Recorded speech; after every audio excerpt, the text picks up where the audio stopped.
Patrick Johnston, here we are. Another Canucks This Week video. You're enemy number one, or you're part of enemy number one. We'll get into that in a second. Many issues with this Vancouver Canucks team. Although, that might depend on the day that we do this video. So, first of all, I want to thank everyone for listening, watching. Go to theprovince.com, vancouversun.com. You can get all of Patrick's content, all of our Canucks content delivered to you via newsletter, email, everything that you want to keep you caught up with this team. So let's catch up with this team, Patrick. We talked last week about how the narrative around this team is a bit odd. It seems very negative. There have been, of course, the soap opera-ish stories that we've read about what's going on in the locker room. They're in the mix. It's not like it's a team that is already like having to have a fire sale for next year.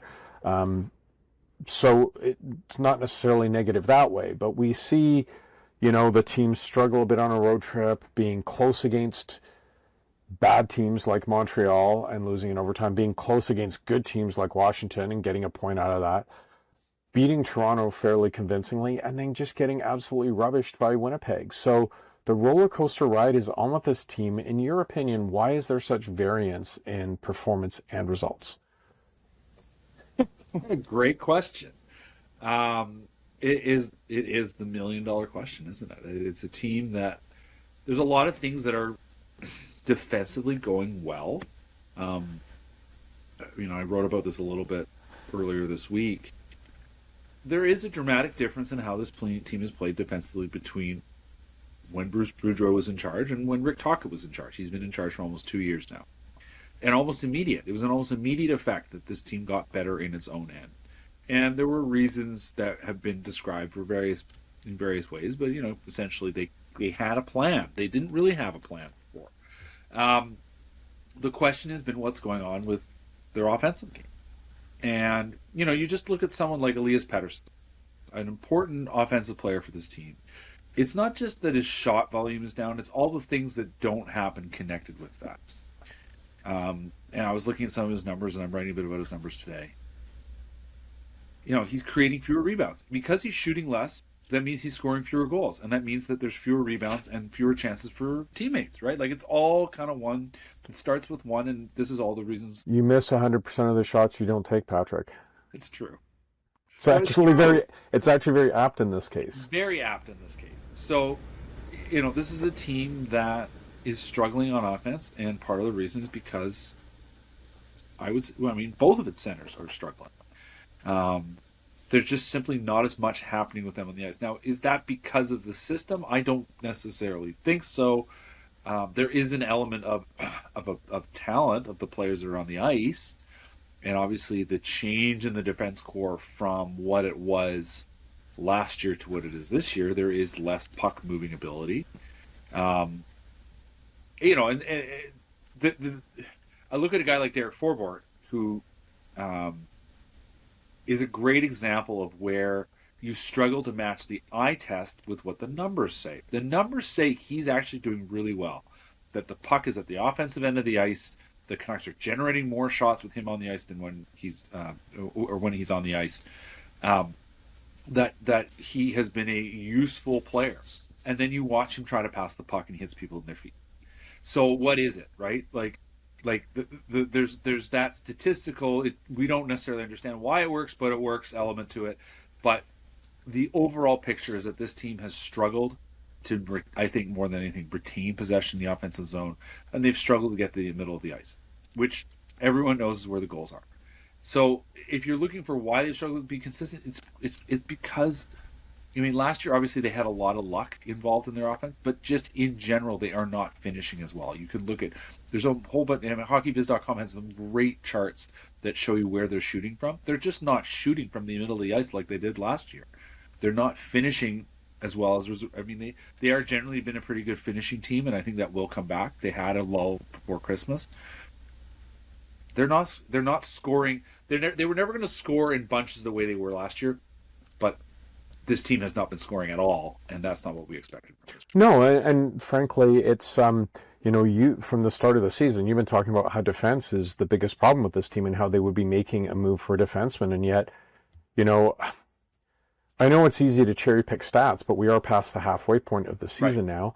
And the Canucks' leading goal scorer, Jake DeBrusk, is 44th in the NHL in scoring. Some of the names ahead of him, Lucas Raymond, Karol Marchenko, Perel Defoyev, Roop Hintz, Tom Wilson would all be leading goal scorers for the Vancouver Canucks. Yeah. And I hate to do this because we're in this weird spot where, like, we see the reaction when you write stories and people say they're sick of the JT Miller, Elias Pettersson soap opera, schoolyard spat, whatever you want to call it.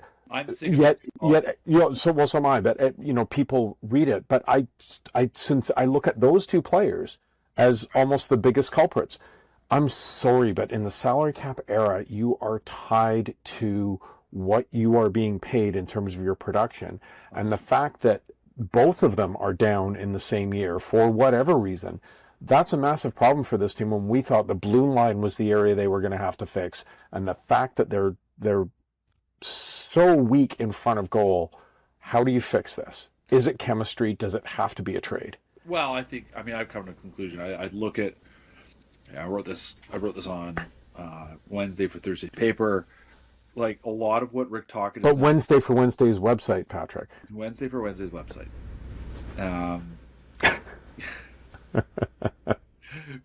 Not sure how many print subscribers are watching this. I'm just saying. Hey, there might be. Rick Tocchett's You'll have to speak up. has become a lot like what we heard from Bruce Boudreau. Bruce was struggling to connect. Bruce Boudreau, one of the great communicators in the modern era, right? Like a guy who's known for being able to chat and motivate his players. Not the greatest tactician, but a guy that got the players feeling up and ready to play. He lamented trying to connect with this group. Rick Tocchet talks a lot about, it's on me to figure this out, to get them to where they need to be. That's a communication thing. It wasn't a problem last year. And I have suggested this before, that I think part of the challenge this year is that they've changed the makeup of the room. They've lost Zadorov, they've lost Cole, a couple very loud, sort of influential leaders. I don't think that Derek Forbort is one of the quietest guys going.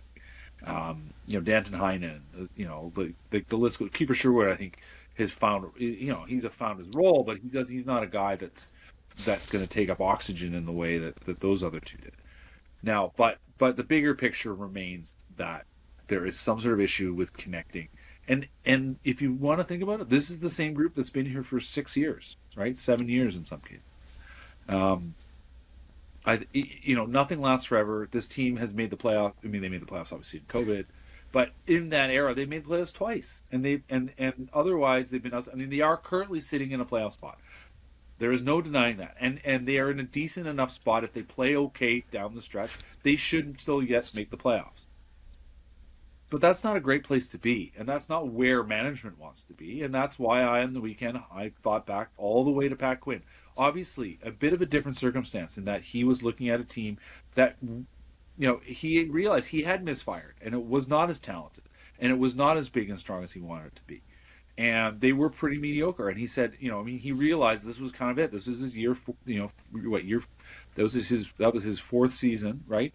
It was time for him. He had threw a real Hail Mary shot there, starting to make some trades, and he changed the culture of that team. And obviously, the famous trade is the Dan Quinn, Garth Butcher for Jeff Courtnall, Cliff Ronning, Sergio Momesso, and Robert Dirk trade, which was a massive difference maker. But there's also internal to that there is some addition by subtraction underneath that, which is that Dan Quinn was not a good teammate, and there was an issue in the room, and the way the trade reshaped that team went far beyond the playing ability of the team. It shaped the culture. Cliff Ronning and Jeff Courtnall became very important figures in that room, and that's something that we're sick and tired of talking about Elias Pettersson and JT Miller. It's because we're talking about what's not, there has been issues with the room. Like that's just a simple truth. And some teams are able to overcome those issues, and some teams need to move on. And that's why I've kind of landed on it. I think this team just needs to move on. They need to reset themselves. Well, there's a lot there. First of all, kudos to Pat Quinn, but there was no salary cap back then. No, so exactly. Right. But to your point, I recall that Stanley Cup run in '94, and being around it as a media member at the time, all the reports of the music they were playing, and they had their songs, the liveliness in the room. Yeah. I'm not asking you to betray any confidence. As you and I have talked, there's stuff that you can say and stuff you can't say. Yeah. However,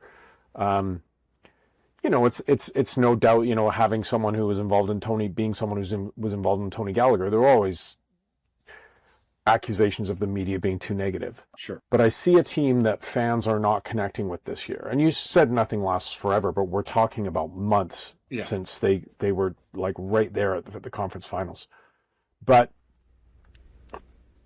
you have expressed to me that there is tension around this team, that there's stress, that the media is made to be, whether you can call it a scapegoat or whatever. Yeah. There are issues with those relationships when it's not a happy place to be. Yeah. At the rink, when you go in, guys don't want to talk the way they maybe have in the past. Share what you're comfortable sharing about what it's like around that team. As not just you, I'm speaking about the media in general. I think part of me wonders if there's a sort of this is a last ditch attempt to find something to unite around, as ridiculous as that sounds. But basically saying it's us against everybody. And I think there might be something to that. So you think JT and EP are sitting down talking about what a jerk you are? I mean, that's entirely possible. They'll unite themselves around their dislike of, it's a bunker mentality though in the end, right? Like that is just not sustainable. Well, it's okay. Hold on. I just want to interject for a second. It's not sustainable. I find it's one thing to be negative and have a common victim. That can be uniting. But if it's not uniting and everyone's just sour, then it's just going to continue to spiral. If you're making it to be everything, and what I mean, we're just going to go in ourselves. Like that's a survival thing, but that's not something that's going to. That's not something that's going to move you forward. You think of the teams that are successful are the teams that have a positive, forward-looking, upbeat culture, right? And you are focused on what other people are saying. That is inherently going to put your focus in the wrong place. And it's not about us. Whatever. We do our job. We're going to do. People are going to ask us questions. And this is what it comes back to, right? People come to me. What's wrong with the Canucks, right? My job is to try to translate what I think is going on, what I understand. And that's it. And that's, listen, people are going to disagree with you. That's fine. People are going to say, well, whatever, right? That's fine. But the simple fact is that's why we're there. The players are there to play the game, and they know that. And if their mentality is we are not going to have, sort of a positive outward-looking viewpoint on everything, I just don't see how that's going to lead them to playing better. And so when you hear, Philip Herman say everything's fine, which is essentially what he asked, and we believe in each other, and that's on you guys. That fine, but that's fine. But it's just that you can't help but sit back and think about exactly what you just highlighted, which was the '94, that era team. Even the 2011 team, go back, that there were, these were guys that they're there to do a job, and they were happy to be there, and they were happy to sort of. Rick Tocchet talks about being proud of the crest. They were proud of the crest, right? Like I am a Vancouver Canuck, and I want to tell you about it. Well, go walk on the logo on the floor, Patrick, and see if anyone tells you where to go. Of course, right. So.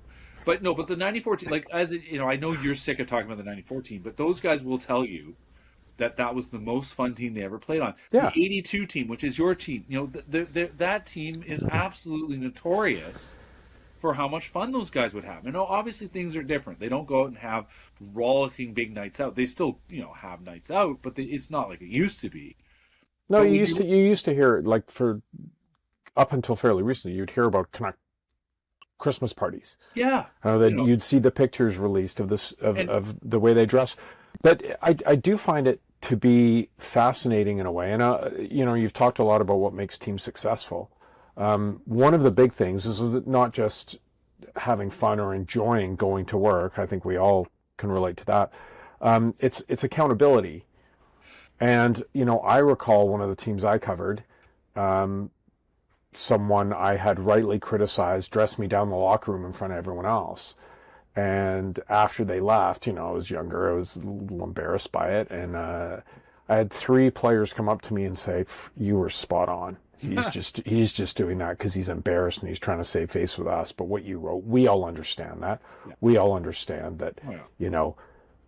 He's making mistakes and he's not putting in the work." So the issue there is, if you look at this team, is you can have your common enemies, you can blame everyone else for the situation, but when you're paid $11 million a season, when you're paid $8 million a season, and you're not getting the job done on the ice, I don't care who you blame. Blame Finn for all I care. The issue is you're not being accountable to yourself or your teammates or the fans or your owner or the people who pay your paycheck. Like, you're just not. And so you can blame whoever you want for that, but unless you recognize that you are part of the problem, what are you doing to fix it? It won't get better. Unless there's, as you say, there's a change in the locker room.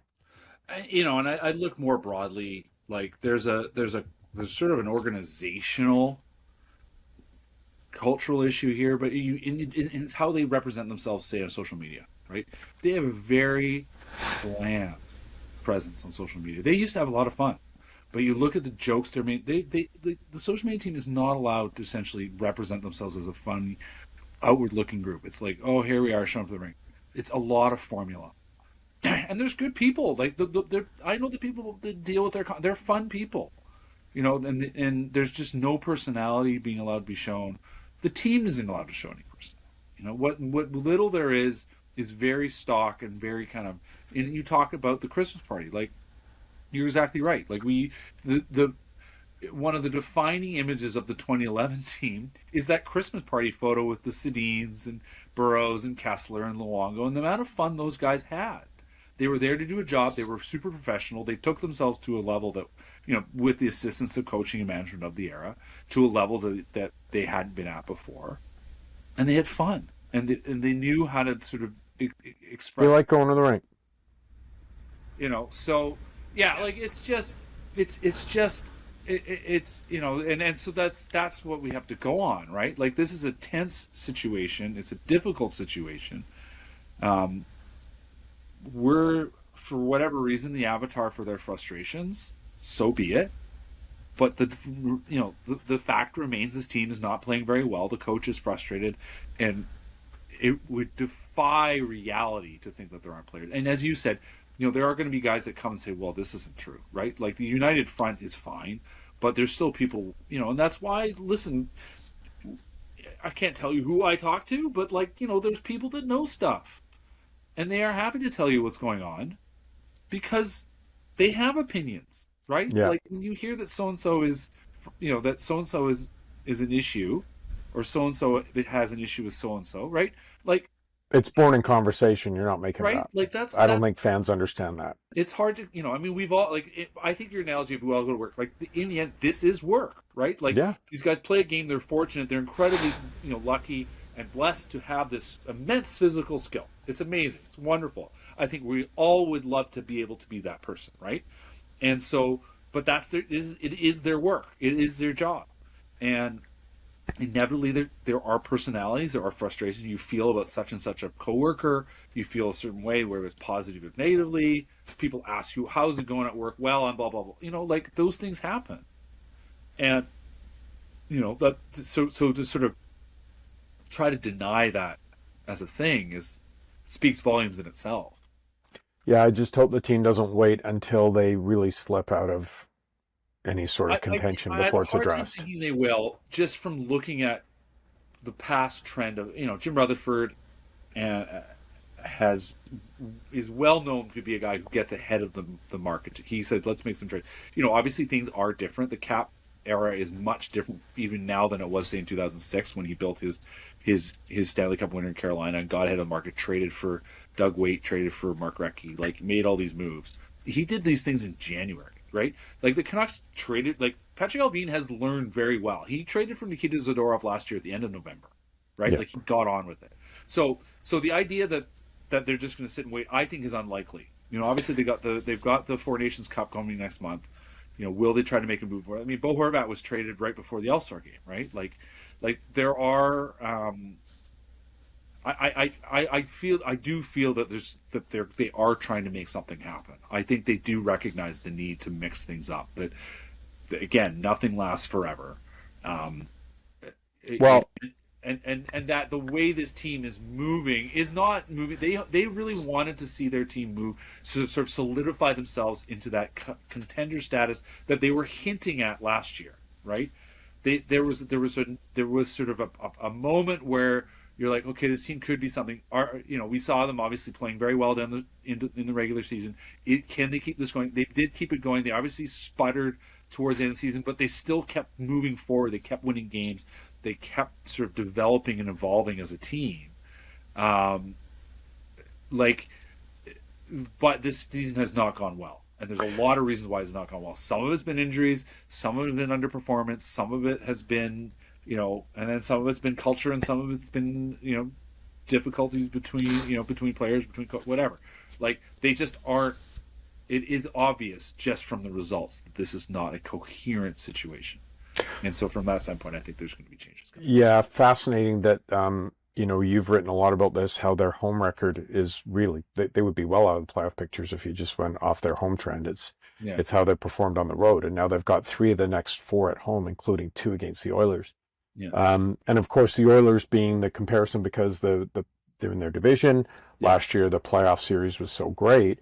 Yeah. The Oilers had a bad start, but the Oilers have got it together. And if they've got these 2 games against Edmonton here, they could really start to fall behind there. So let me ask you, we're recording this the day of the Kings game, just to be transparent. But so, Kings, Oilers, Sabres at home, Oilers on the road a week from today. Out of those 4, what do you think happens? It's a tough one, man. Like, this is. I mean, we knew this was coming, right? Like, we knew that this was going to be a difficult stretch. The Kings, Quentin Byfield has just been such a fun player from what I've seen. The Kings are really firing all cylinders. Jim Hillard completely making me look like a fool because I said I thought the coaching was going to be a problem there, and the way they're playing is astounding. The Oilers, Paul, while we were sitting here, I had the standings in front of me, and it was remarkable looking at the sort of the for and against, the goal differential that these guys are looking at. It's stunning when you realize how well their season's going. But they were behind the Canucks up until a few weeks ago. Like, this team sort of went into Christmas stumbling around at the same rates. 5 now, right? Like, they've just completely taken off. Yeah. Right. From where they were, but they've just completely taken off. They're 7-2-1. Like, this is a team that is, this is a team that is winning in a lot of different ways. Like, their goalies still, I don't think, are good enough, but goalies just in a league where goaltending has been, I think, the goal save percentages are down more and more and more and more. They're less important than your ability to shoot. And the Oilers just I had this argument with someone the other day. Like, Draisaitl obviously should be in the Hart conversation, but how can you not have Connor McDavid? Like, he's the best player in the world, and he is playing great. They've got 2 candidates in my mind for MVP. So, that's I just have a hard time seeing the Canucks. I mean, the Canucks got absolutely demolished by the Jets. The Oilers played just as fast as the Jets. The Kings are playing really fast right now. Oh, wow.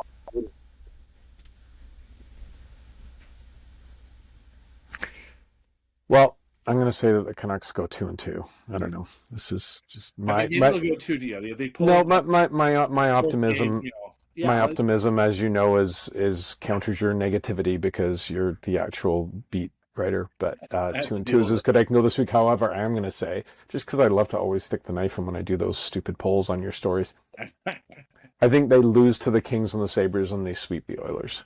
Sweep the Oilers. Yeah, the Oilers next Thursday. It just seems so far away. It's hard for me to make a prediction. It's a 1-2 in those first 2 that I think. They're in Edmonton. They have Edmonton at home. I get it. But they haven't been great at home. Like, I don't know. 2-2 seems safe. I realistically think it's going to be a 1-3 week. I think they'll beat the Sabres. I mean, they'll beat the Oilers once and they'll lose the other 3 games. They're going to go 1-3 between these 4 games. There's just not enough happening right now, and those other teams, other than the Sabres, are playing so well. Well, let me just tell people that Sunday in Edmonton, the forecast temperature is minus 23. So cheer up, Canuck fans. It could be a lot worse.